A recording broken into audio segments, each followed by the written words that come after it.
নমস্কার বন্ধুরা, চলে এসেছি জীবিকা ভরসার পরবর্তী ভিডিও নিয়ে। আজকে আমার ভিডিওর টপিক হলো ব্রয়লার মুরগির ফার্মিংয়ের ক্ষেত্রে এই মুহূর্তে মার্কেটের যা পরিস্থিতি আছে তাতে পয়লা বৈশাখ পর্যন্ত খুবই একটা ভালো রেট পাওয়ার সবারই সম্ভাবনা রয়েছে। এখন আমার ফার্মে মুরগি বলতে আপাতত একটা রানিং লট রয়েছে, যেটাতে আর 100 পিস মতো মুরগি রয়েছে। এটাতে টোটাল 200 মুরগি ছিল, অলরেডি 100 মুরগি সেল আউট করে দিয়েছি। এখন যে লটের যে অবস্থা তাতে মানে মুরগির ফার্মিংয়ের ক্ষেত্রে কিন্তু এই মুহূর্তে যা যা মাল রেডি আছে তাদের কিন্তু একটা ভালো ইনকামের বা ভালো একটা লাভ হওয়ার সম্ভাবনা রয়েছে, কারণ মুরগির রেট কিন্তু যথেষ্ট ভালো রয়েছে মার্কেটে।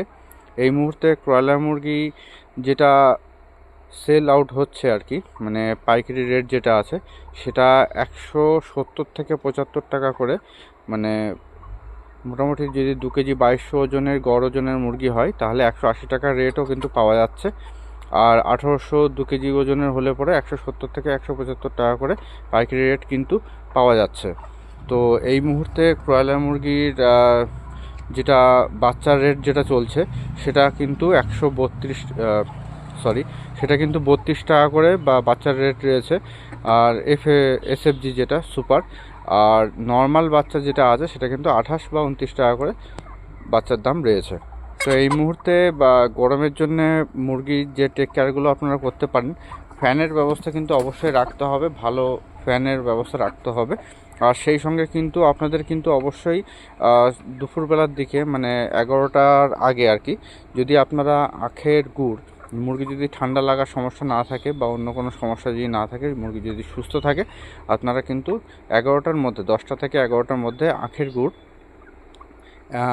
300 গ্রাম মতো 100 মুরগির ক্ষেত্রে আপনারা 300 গ্রাম মতো আখের গুড় দিয়ে দিতে পারেন। তাতে মুরগির সারাদিন যে শরীরের যে মানে স্ট্যামিনাটা সেটা ঠিকঠাক থাকবে, হিটস্ট্রোক হওয়ার সম্ভাবনা অনেকটাই কমে যাবে এবং মুরগি ঠিকঠাক জল খাবে বা খাবার খাবে, শরীরটা ঠান্ডা থাকবে। তো এইভাবে আপনারা আপাতত পরিচর্যা করতে পারেন। আর নেক্সট মোটামুটি ধারণা করা যাচ্ছে যে পয়লা বৈশাখটা পার হওয়ার পরপরই আস্তে আস্তে রেট একটু হলেও ডাউন হওয়ার সম্ভাবনা রয়েছে। আর এখন যেহেতু চৈত্র মাস চলছে, তো চৈত্র মাসে একটু বা মার্কেট মানে